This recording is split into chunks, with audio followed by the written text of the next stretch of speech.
Hello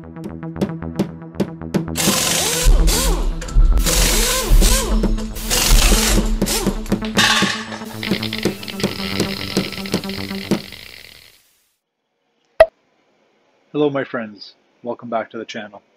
Look what we're doing here today. We have a big television.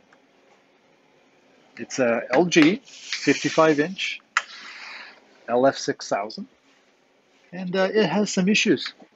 So let me plug it in, I'll show you guys what it's doing.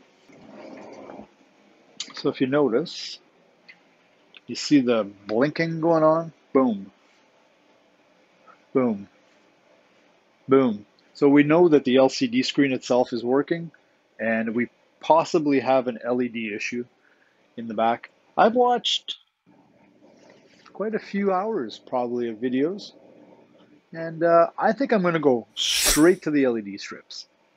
I've watched guys test all kinds of stuff, testing for power coming out of the main board and all that stuff. I'm going to skip that. I'm going to go straight to the LED strips. Simple reason, I'm going to save some time because I am lazy. And number two, it's always the problem. So like I said, we're going to disassemble it. I'll do a visual inspection of the board.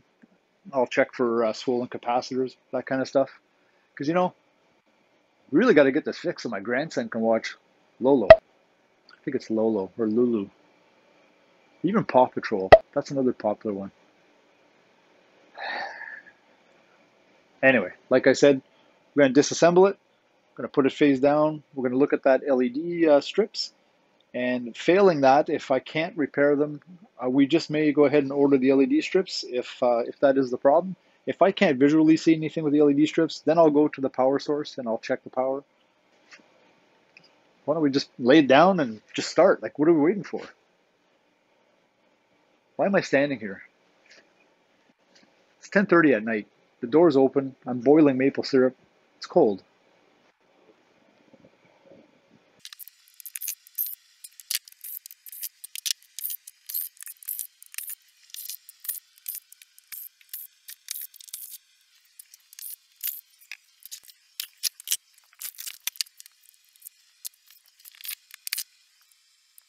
All right, everybody stop. One thing I just noticed is that there is a screw here that I did not see, but also the screw for the AC plug-in right here.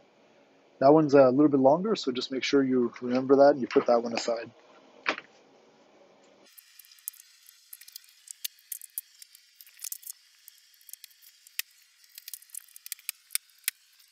All right, so I'm just sliding this piece. This is one of my plastic tools. It goes around the front bezel, and I'm just lightly prying up. Now it's cold in the garage right now because the door's open, so the plastic is cold. I don't want to break anything. All right, I missed one screw right down there. Two screws, actually. Three screws, actually, I missed. There's another little guy right here. All right, taking note, that one is also different. It is the same as the one that comes out of the AC plug, so we have to make note of that.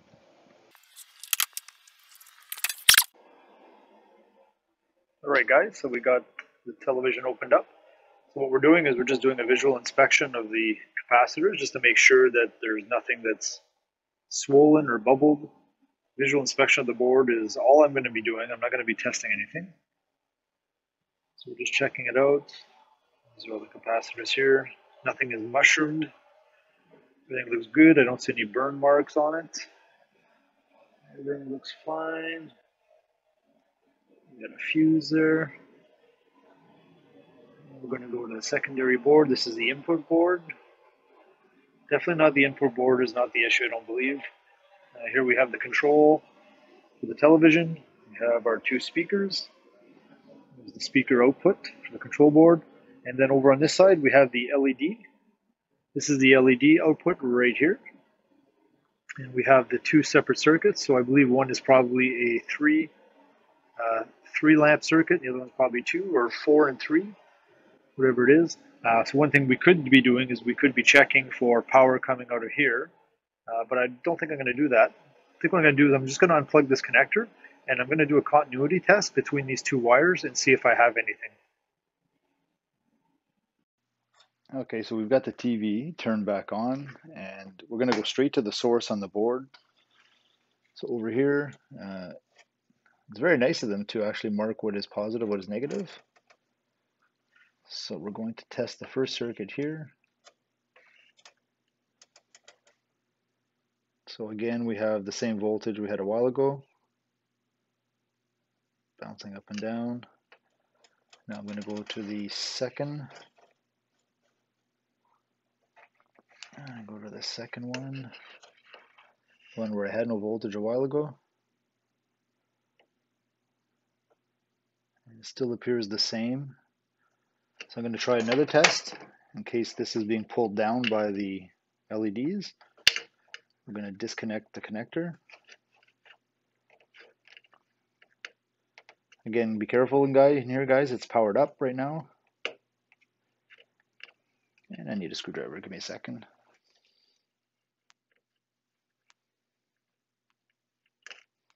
All right, so we have it disconnected. Everything looks good in there. So I have it disconnected so I know that the LEDs are not pulling the power down, which I don't think they can do to begin with, but I'm not an electronics wizard.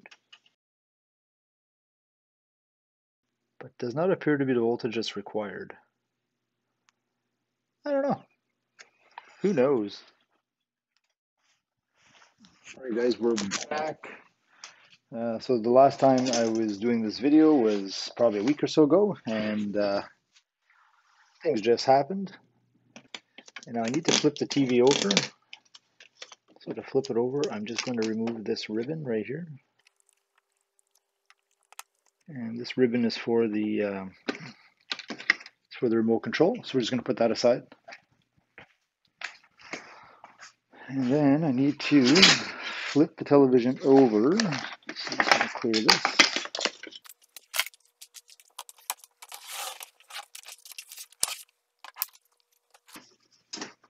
As you can see, I removed all the bezel screws.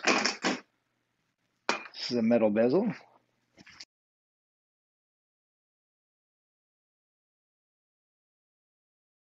Okay, I see these ribbons come out here.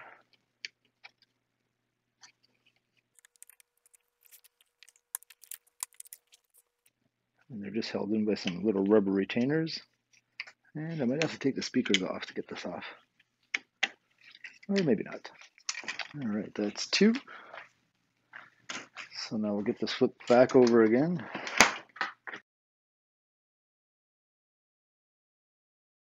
Now the LCD panel should just lift off of the unit.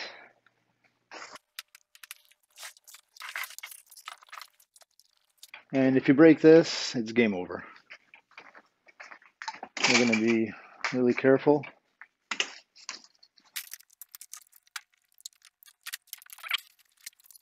And we're just going to set this aside. All right, you can see now we're down to the white, and that's where we want to be. Flip the unit back over. And on the other side, there's going to be these little lock retainers. These guys right here. Now it's my understanding that these little guys here, these little push pins are what holds in. These little push pins right here. All right, I just noticed my camera had swung over on me. I apologize. You may have missed some of that stuff, but it is what it is. I think disassembling the TV is probably not the biggest part for people. It's probably how to look at the LEDs. So now it's just the trick on how to get that white panel off on the back. All right, so it appears that this bezel has to come off now to get the white screen off. So I've cleaned my hands. I don't want to get any oily marks. I'm just using a screwdriver, and I'm just undoing all the clips that are all around the edges. It's not too bad. You take your time.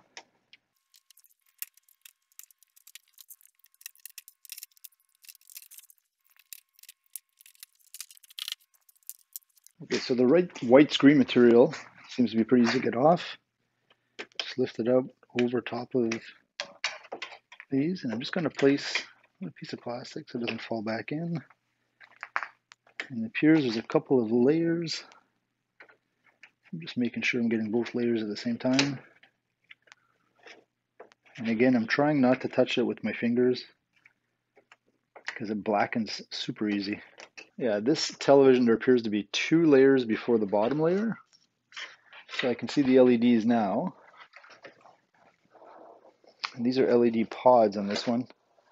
Not what I expected. I'm just going to lift that very carefully and go place it down on a clean area. And voila. Here we have the LEDs. Now I don't know what I'm going to do. So it is held on with some retainers that are on the other side. So it appears I'm going to have to get, so you see all these little retainers here. On the other side, they're just little push pins. So I'm just going to grab some pliers. I'm going to push up on them, pinch and push. Actually, to do this, I might flip it over. It might be a little easier. Just be as careful as we can.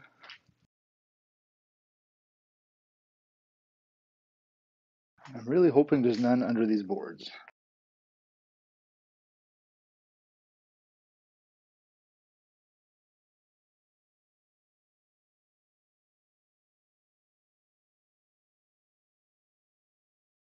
I think I got them all.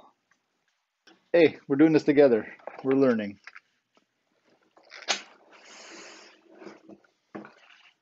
Alright, I'm just going to pick this crap apart here off the table. Okay, so I got the crap off the table. And I have taken off that whiteboard. And I'm going straight to these areas here where I've seen on some videos the connections are not very good. But damn it, they all look pretty good. I don't see any corrosion. Alright, so we're going to take our meter. And what we're going to be doing is a continuity test. So we're going to be putting our meter on to ohms with sound, like so. And that way there, if we have continuity between the two, we're going to get a tone. Good, good, good, good, good, good, good. Okay, so I can see where the one feed for the one board comes into this side here. Comes through back here, feeds the board, and then it's jumped over to the other side over here. Oops, white on white, so we're good there. We're good there. So we have continuity all the way through. Oh, we're good there too. All right, I got excited for a second. We can even go as far as checking black on the second circuit up here and going all the way to the bottom. Oh, now we're good. Something's funny over here, guys. Oh, it's really strange. I don't see any burnt LEDs. Everything looks really good. Usually they're discolored or yellow. So this is the larger of the two circuits. The first circuit is just the 2 LEDs on the top, and then the second one is the third. There's 3 LEDs on the bottom.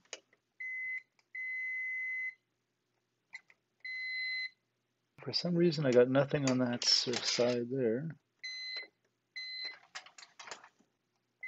So that side's good.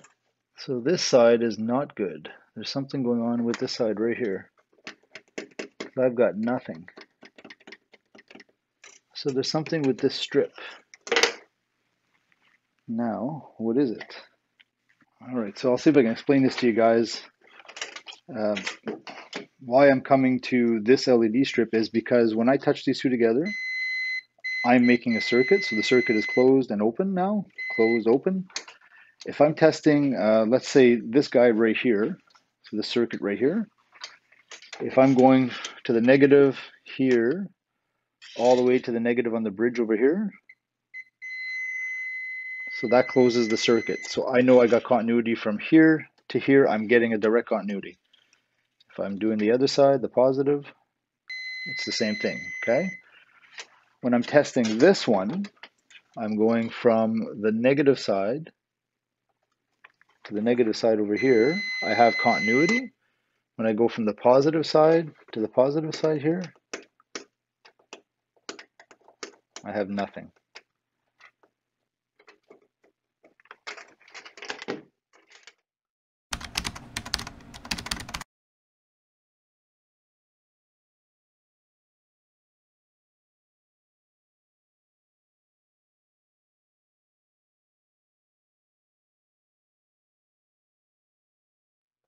All right, guys, we're going to fast forward about 3 weeks, and I have ordered some things from China.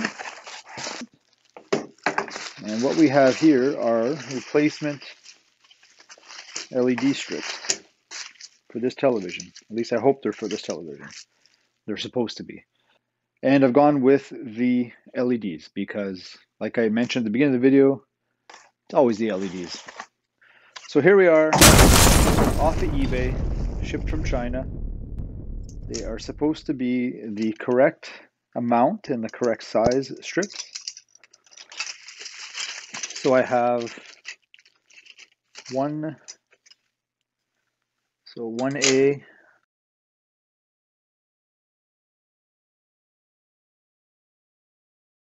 So we're ready to get this started. I think what I'm going to do first is I'm going to assemble the LEDs. I'm going to clip them all together, and I'm going to plug them in on the other side of the power supply. And I'm going to turn the TV on, and we're going to see if they light and stay lit. If they blink, then I'm an idiot. Keep watching. All right, guys, so I have the LED strips put into place. I believe they're all connected correctly. I plugged it back into the board underneath, and I think I have everything done. Nothing is glued down. Like I said, I just want to test them first. I'm too excited to put it all back together and then not have it work. That would be disastrous. So like I said, if this doesn't work, so be it. So it's going to do one of two things here. It's either going to light and stay lit, or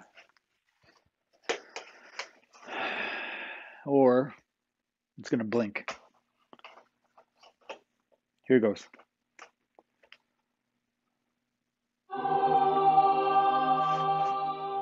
Boom! Look at that. That is a thing of beauty right there. Wow. Okay. So now what we can do, okay, I'm really excited right now. Okay, so now what we got to do is, my understanding is if we take a heat gun, we can warm the back of the case to peel these off a little more easy, and then we can prepare the surfaces and get these back in place.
So here we go, guys.